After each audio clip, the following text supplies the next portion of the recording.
Hey, so I couldn't really be bothered to write this down, but I just wanted to say a word about like this endlessly percolating argument about critical race theory and what it is and why there is this constant sort of transgressing of these boundaries that people want, where they say critical race theory is from the field of legal education, that's where it belongs. If you're saying that it's in K through 12 schools, you're wrong because it's just a legal theory. And a lot of people have said, that's not like what's actually happening on the ground. On the ground is, these curricular documents that these consultants are putting together, and they're getting into K through 12 schools, into teacher trainings, into documents about how to prepare curricula. Those are often filled with references to CRT. So why does this keep happening? Like, what is driving this sort of lack of message discipline, for lack of a better term, right? Like, why are so many people invested in the idea that CRT is just one thing when it keeps showing up in other places?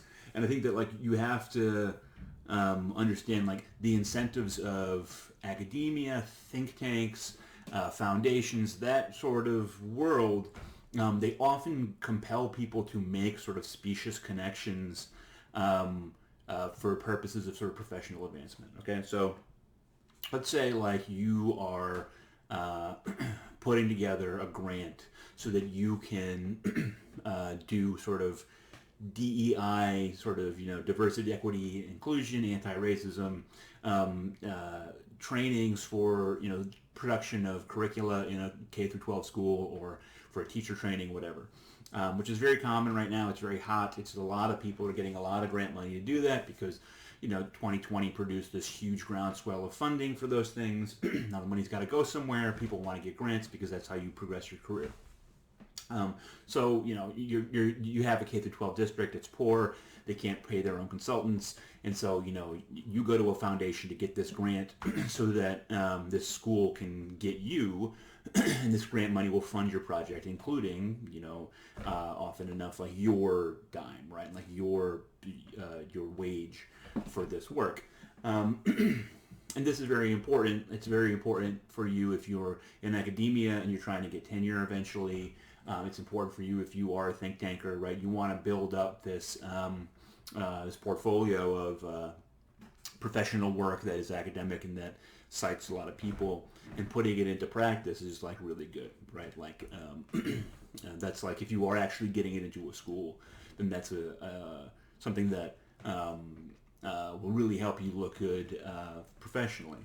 When you're writing the grant, right, you have to touch base with stuff, right? I think many people who have written dissertations in a lot of fields have sort of had your advisor say, oh, make sure you touch base with this, or you make sure you make a connection with this, right? In other words, there's some thinker or theory or paper or book or whatever that is really prestigious and that a lot of people talk about and cite and relate in their work. And so, you want to get that into your document so that, on the off chance that a hiring committee or someone actually looks at your dissertation, they'll see, or, checks the citations, they'll say, okay, this person is citing the hot stuff and they are part of the field, right? A really big thing in academia is you always want to prove to the people who are going to progress you professionally, whether that's to get a fellowship, to get hired in a TT job, to get tenure, whatever. You want to prove that you're one of them. Academia is a weird world with a lot of turf stuff. That's TURF.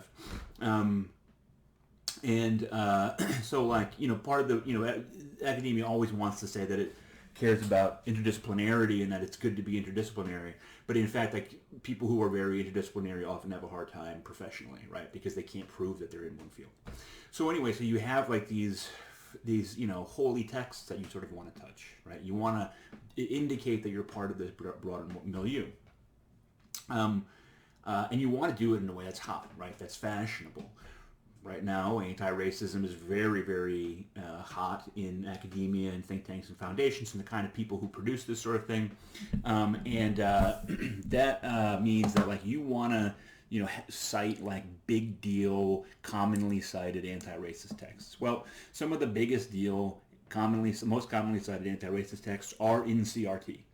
Okay, and one of the reasons why it's a little disingenuous for liberals to say, oh, CRT is just legal education, is like, it's just not really true. Education, I read a unreasonable amount of education research, and education people are just citing CRT constantly. They're drawing connections with CRT. They are trying to show how they are doing CRT too, even if they don't put it in those terms, for all the reasons that I just said, right? Like they want to touch base with the big heavy hitters in the broad field of anti-racism, and that means interacting with CRT. And so that's what's happening in a lot of these grant applications, right?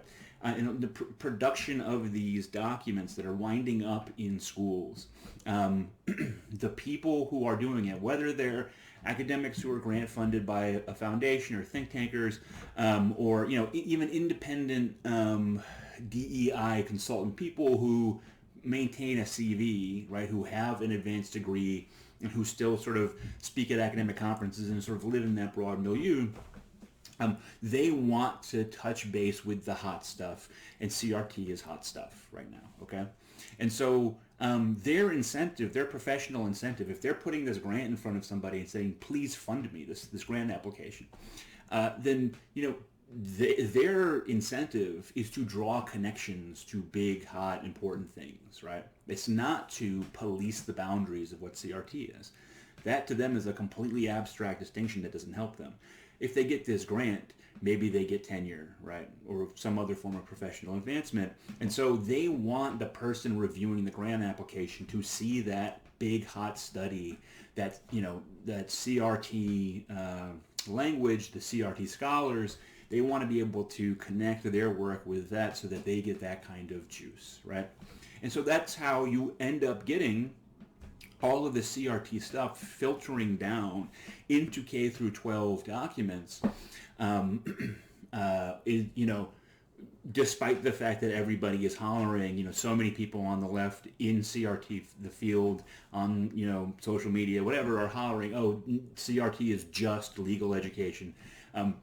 It just isn't true, because the professional incentive is to create connections. And in fact, I think you'll find, if you've ever taken a long look at a bunch of grant documents, there's all kinds of references to things that seem quite, I don't want to say bizarre, but that just seems forced and artificial. And that's because, again, like, there's a desire to connect your work to big money, in the abstract sense, to big, hot fads in various fields. And so that's how you get a teacher training document for some school in, like, suburban Kentucky that says, and according to CRT scholar so-and-so, and that document, right, gets picked up by some Republican politician or by Chris Rufo, and they say, hey, look, here's proof CRT's in Kentucky schools because this person, incorporated these things into their package, into what they're presenting to, like,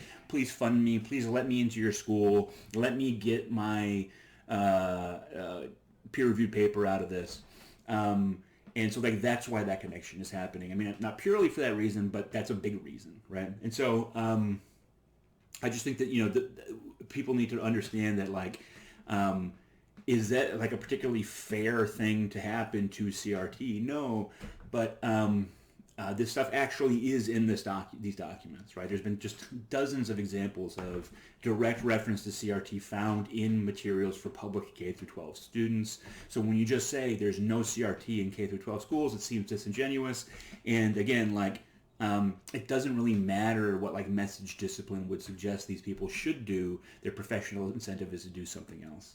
And I think in general, one of the things we all have to recognize is that, like, there are only private conversations and public conversations now. There are no semi-public conversations, right? There's no such thing as a conversation that only happens within a given academic field, because anyone can Google and find these things, right? All those boundaries are completely permeable now. So if you want to have a private conversation, keep it to email or like a group text. If you want to have a public conversation, fine, but never ever believe that what you're doing in field will stay there, because if it's to the advantage of someone else to bring it into the light, they will. Okay, that's all. Thanks.